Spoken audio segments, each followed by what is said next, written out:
I could feel the pressure and instantly knew it was a whale. When Alex came into my life, it was like, oh, I found a partner who could really hang with me. You know, Clinton was horny and Bush was dumb, and it was just a little easier.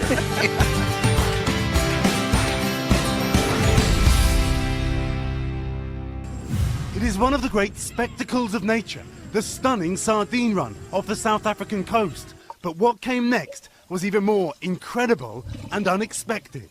In the jaws of a whale, a wildlife photographer, just his legs showing. It took less than 2 seconds. And amazingly, he survived. In that 2 seconds, the first thing which I realized is that something grabbed me, pushed my hip together, and I could feel the pressure and instantly knew it was a whale. This morning, Rainer Schimpf telling us there wasn't time to be terrified. My second thought was that obviously it can't swallow me because the throat of the whale is not big enough to swallow a human.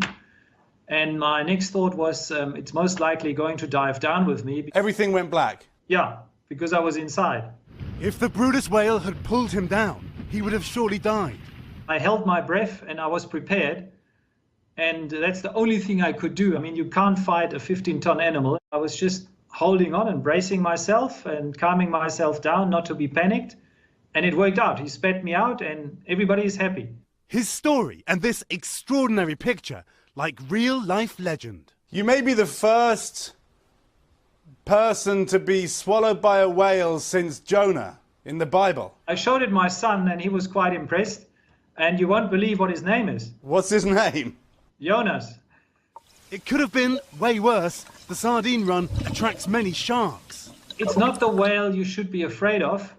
It's more the situation. But this morning, he says, he still loves life in the ocean. Minutes after the experience, he was back in the water.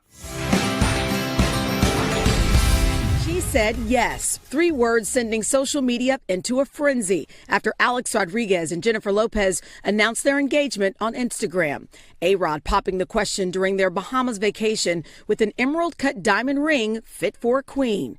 Well wishes poured in from adoring fans and celebrity friends alike. The MLB tweeting to the Yankees legend, A-Rod delivers another ring to the Bronx. And J.Lo's World of Dance co-star Derek Huff writing, "This is huge, the ring and the engagement."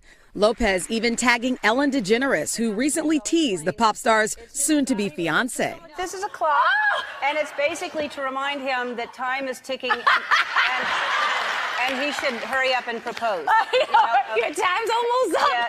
The big news is a long-anticipated moment in their high-profile love affair, which began 2 years ago.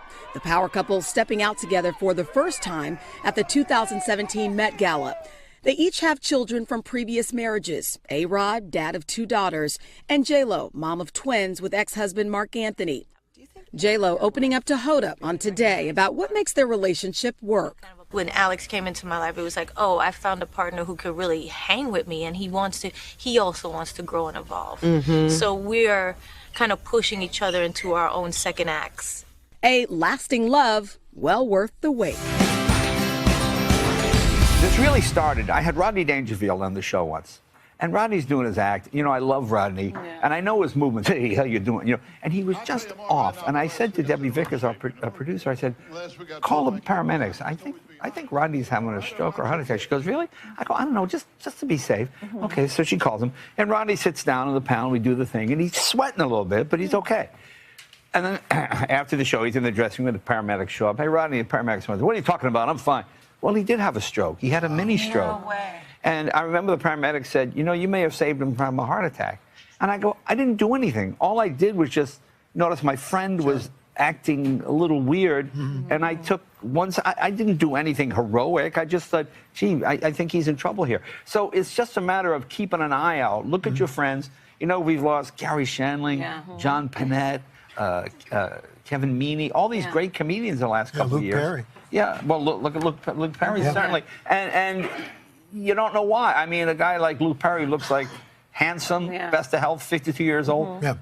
Looks like the last guy in the world, but that's not the way it works, you know? It can hit anybody at any time, so you need to sort of call your doctor, go to that 911, cholesterol 911 website. It'll list all the questions to ask and tell you how to do it, you know? So it's been 5 years since you left the Tonight Show, and you see the the place we are right now in this country.